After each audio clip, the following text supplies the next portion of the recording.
చాలా మంది ఇప్పుడు ఈ న్యూ ఇయర్ పార్టీస్ అని బాగా ఎంజాయ్ చేయాలన్న ఉద్దేశంతో ఉంటారు కదా. ఎస్పెషల్లీ లావిష్ గా చేయాలి అంటే దుబాయ్ లో కూడా వెళ్ళి చేయాలన్న ఆలోచన కూడా చాలా మందికి ఉంటుంది. సో అలాంటి వాళ్ళకి మీరు ఎలా ప్లాన్ చేస్తారండి? వండర్ఫుల్ అండి. We have done number of parties like these last ఇదే ఇయర్లో డిసెంబర్ జనవరిలో we have done good number of bookings that way. అంటే ఎట్లాంటి అంటే ఫర్ ఎగ్జాంపుల్ ఇప్పుడు బుర్జ్ ఖలీఫా ఉంది. బుర్జ్ ఖలీఫా వ్యూ తోటి మంచి బాల్కనీ రూమ్, అక్కడ మేము బర్త్డేస్ ఆర్గనైజ్ చేసాము. Right, like wise yellow boats అని ఉంటాయి, స్పీడ్ బోట్స్, దాంట్లో మనం ట్రిప్స్ చేయగలుగుతాం. ప్రైవేట్ యాట్లో మీరు new year functions, new year parties చేసుకోవచ్చు. దుబాయ్ నుంచి కొంచెం మీరు ముందుకెళ్తే అబుదాబి ఉంటుంది. అబుదాబిలో కొంచెం క్రౌడ్ తక్కువ ఉంటుంది.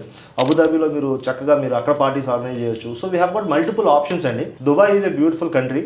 ఫన్కి, పార్టీస్కి there is no end at all. మనకు చాలా ఆప్షన్స్ ఉన్నాయి. సో ఈ స్పెషల్గా ఈ మన డిసెంబర్ మంత్ యూజువల్గా మనకి Christmas 25th, new year 1st start అవుతుంది. వాళ్ళకి ఈ పార్టీస్ అన్ని కూడా అక్టోబర్ నుంచి స్టార్ట్ అయిపోతాయి.